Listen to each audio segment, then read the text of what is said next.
प्यारे देशवासियों, नमस्कार। मैं राम मेहर मलिक, राष्ट्रीय अध्यक्ष फौजी जनता पार्टी। आज आपसे एक बहुत गंभीर विषय पर बात करने वाला हूँ। जैसे कि देश में अभी कई महीने से एक बहुत बड़ा शोर मचा हुआ है 3 कृषि कानूनों का। कुछ लोग इनको अच्छा बता रहे हैं, कुछ लोग इनको खराब बता रहे हैं। मैं इसी विषय पर आपसे कुछ चर्चा करना चाहूँगा। मैं कहूँगा कि ये 3 कृषि कानून ला करके सरकार ने बहुत अच्छा किया है। मैं सरकार का शुक्रगुजार हूँ। अब ये सुन के आप शायद कुछ गलतफहमियां भी आपके अंदर पैदा होंगी कि ये अच्छे हैं तो इसको विरोध क्यों हो रहा है, और विरोध हो रहा है तो फिर अच्छे कैसे हैं। लेकिन मैं आपको बताना चाहूँगा इसकी सच्चाई।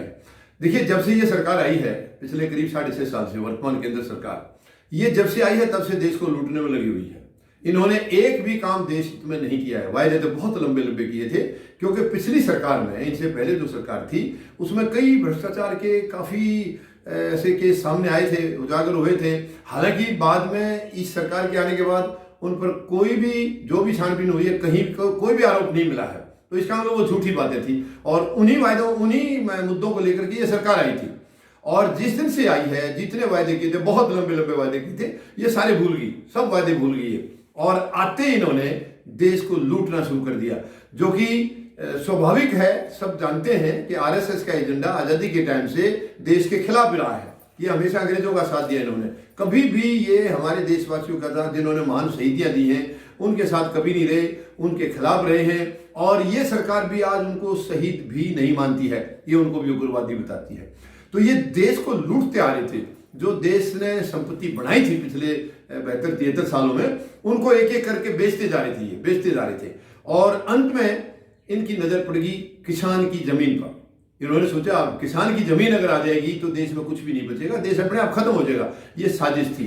तो मैं आपको क्यों बता रहा हूं कि ये 3 कानून लाकर सरकार ने अच्छा किया। अगर ये कानून नहीं लाते तो ये देश की बिक्री इसी तरह चलती रहती। काफी कुछ बेच चुके हैं, थोड़ा बहुत बचा था, वो भी बचे हुए इनके 3.5 साल के कार्यकाल में बेच देना था इन्होंने। लेकिन ये 3 कृषि कानून ले आए, क्योंकि इनको जल्दबाजी थी एकदम से देश को खत्म करने की। 3 उद्योग घरानों का, अनिल अंबानी, मुकेश अंबानी और गौतम अडानी, इन तीनों के साथ इनकी जालसाजी है, इनके साठगांठ है। और आज से नहीं, ये कई सालों से पहले से चल रही थी इनकी।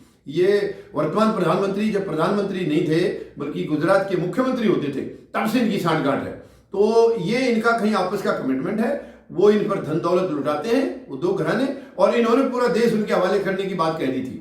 तो मैं इसलिए आपको कह रहा हूं कि ये 3 कानून नहीं लाए होते तो आज देश जागता नहीं, देश शायद उसी अंधेरे में सोया रहता। और ये जो कर रहे थे 6.5 साल से, ये उसी में आगे बढ़ते जाते, और ये देश में कुछ भी छोड़ना नहीं था। लेकिन मैं इनका बहुत बहुत शुक्रगुजार हूं, इस सरकार का शुक्रगुजार हूं, प्रधानमंत्री महोदय का मैं शुक्रगुजार हूं कि 6.5 साल में इन्होंने ये एक अच्छा काम कर दिया। पूरे देश को इन्होंने संगठित कर दिया, किसानों को संगठित कर दिया। हमारे देश के किसान कभी इकट्ठे होते नहीं थे, और इकट्ठे नहीं होते थे, इसी वजह से ये मार भी खाते जा रहे हैं, लगातार मार खाते जा रहे हैं। किसानों के बहुत सारे अलग अलग संगठन हैं, बड़े जज्बे हैं उनमें, ऐसी बात नहीं है। और देखिए, किसान जो है पालनहार होता है, पूरे देश का पेट भरता है, ये अनाज पैदा करके देश का पेट भरता है। और ऐसे बहुत मौके आए हैं कि खुद किसान भूखा रहता है, उसके परिवार को अन्न नहीं मिलता है, जबकि देशवासियों को वो अन्न उगा करके देता है। लेकिन फिर भी किसान कभी संगठित नहीं होते थे।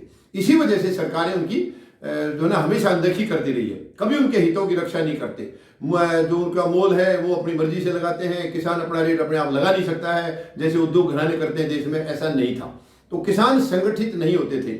मैं इनका बहुत बहुत शुक्रगुजार हूं कि पूरे देश के किसानों को इस सरकार ने इकट्ठा कर दिया। तो इस वजह से मैं कह रहा हूं कि ये 3 कानून ला करके इन्होंने बहुत अच्छा काम किया है। और केवल किसान नहीं, किसान तो सारे संगठित हो ही गए हैं, पूरे देश भर से, पूरे प्रांतों से। लेकिन धीरे धीरे पूरा देश इकट्ठा हो गया है, पूरे 140 करोड़ लोग संगठित हो गए हैं। और आज भी ये सरकार झुकने को तैयार नहीं है। इनकी नाक का सवाल है, क्योंकि इन्होंने जबान दे रखा है 3 उद्योग घरानों को। और देखिए क्या संयोग है, उद्योग घराने भी 3 है इनके चहेते, जिनको ये पूरा देश हवाले करना चाह रहे हैं, और कृषि कानून भी 3 है। तो ये संख्या दोनों 3 है।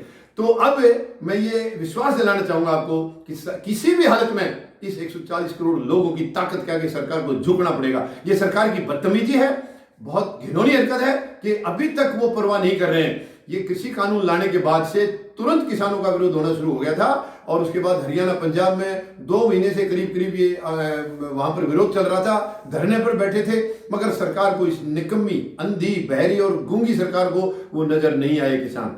आखिर में किसानों ने वहां से मार्च शुरू किया और वहां से चल करके दिल्ली की तरफ कूच किया इन्होंने।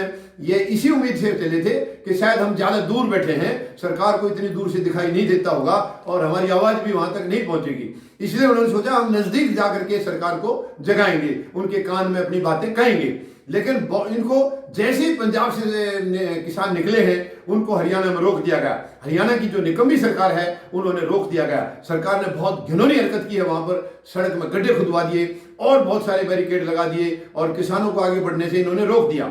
और जब किसान नहीं मान रहे थे तो उनके ऊपर ठंडे पानी की बौछार कराई गई है, अश्रु गैस छोड़े गए हैं, लाठियां बरसाई गई हैं, लेकिन किसान की ताकत का इनको अंदाजा नहीं था। जो किसान पूरे देश का पेट भर सकता है तो वो कमजोर कैसे हो सकता है। इनको किसानों की जो ताकत का जो है मतलब अंधेरे में रहे ये लोग, उनकी ताकत को पहचान नहीं पाए और किसान पूरा विरोध करते हुए उनके बैरिकेड उखाड़ते हुए और दिल्ली तक पहुंच गए। लेकिन दिल्ली के बाहर सीमा पर उनको फिर रोक दिया गया, दिल्ली अंदर नहीं घुसने दिया गया और इन्होंने बॉर्डर पर ही अपना आसन जमा दिया वहीं पर। आज दिल्ली के चारों तरफ पूरे देश के किसान, हर प्रांत के किसान वहां चारों तरफ डटे हुए हैं और बाकी वर्ग भी जितने हैं सभी वर्ग वहां धीरे धीरे करके इकट्ठा हो रहे हैं। यानी ये क्योंकि अकेले किसान का हित नहीं है इन बिलों से, उन्हीं का हित नुकसान में नहीं जा रहा है, पूरे देशवासियों का है, सारे किसान। क्योंकि उपभोक्ता जो है वो आज जो किसान से चीजें खरीदते हैं, अनाज खरीदते हैं, वो सस्ते में मिलता है। आज वो 20 या 25 रुपए किलो खरीद रहे हैं तो वो जब वो 2 घरानों के पास जाएगा तो वही चीज 100 रुपए में मिलेगी, तो देश भूखा बढ़ जाएगा। तो ये सरकार की जो गंदी नीयत थी ये उजागर हुई है। इन्होंने बहुत घिनौनी हरकत की थी कि ये किसानों को कमजोर करेंगे और किसानों को 2 घरानों का नौकर बना करके छोड़ देंगे।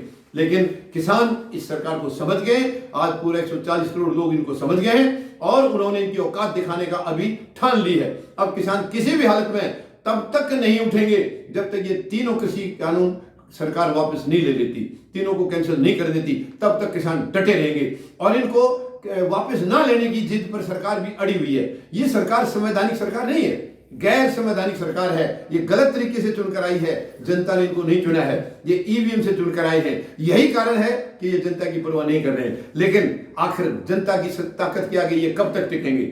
इनको अब आटे दाल का भाव मालूम हो जाएगा और हर हालत में इनको किसान कानून वापस लेने पड़ेंगे। कई मीटिंगें हो चुकी हैं सरकार के और किसानों के बीच में, लेकिन सारी बेनतीजा रही हैं, सारी बेनतीजा रही हैं। अब इनकी फिर 2 दिन पहले सरकार का संदेश आया है किसानों के पास कि हम फिर मीटिंग करना चाह रहे हैं। उसके ऊपर कल भी मीटिंग हुई है सींगू बॉर्डर पर पूरे किसान यूनियन के नेताओं की और आज फिर हो रही है और वो फैसला करेंगे। वैसे पहले इन्होंने ये फैसला किया था कि हम सरकार से मीटिंग तभी करेंगे जब वो पहले तीनों कानून कैंसिल करने का हमारे पास लिखित में भेजेंगे, एक कर दिए हैं, तब बात करेंगे हम, और अभी तक उन्होंने भेजा नहीं है। तो आज किसान अपनी रणनीति पर आगे विचार करेंगे। बाकी देश भर से इनको समर्थन मिल रहा है, पूरा देश इकट्ठा हो गया है। हर जगह पर जो है रोड ब्लॉक की जा रही है, रोड जाम हो रहे हैं, टोल फ्री कर दिए गए हैं। हरियाणा में, पंजाब में पहले से थे, हरियाणा में 25, 26, 23 3 दिन से टोल फ्री है और पूरी जनता के आगे अब किसी भी हालत में सरकार को झुकना होगा, सरकार को हर हालत में झुकना होगा। इसलिए मैं कहता हूं कि ये 3 कृषि कानून ला करके सरकार ने इस देशवासियों के लिए बहुत भला किया है कि देश को इकट्ठा कर दिया। इनकी गंदी हरकतों का पर्दाफाश हो गया है। ये जो झूठे वायदे करते थे वो सारे सामने आ गए हैं। अब किसी भी हालत में इनको झुकना होगा और जब झुकेंगे तो जरूरी बात है कि आगे की जो इनकी जो गंदी चाल चल रहे थे वो अब आगे नहीं चलेगी, इनकी काबू नहीं चलेगी, क्योंकि अब देश समझ गया। अब देशवासी इनकी हर हरकत के ऊपर नजर रखेंगे। जय हिंद, जय जवान, जय किसान। अगर आपने अभी तक हमारा चैनल सब्सक्राइब नहीं किया है तो सब्सक्राइब करें और घंटी का बटन बिल्कुल भी दबाना ना भूलें ताकि सभी लेटेस्ट खबरें पहुंच सकें आप पे सबसे पहले।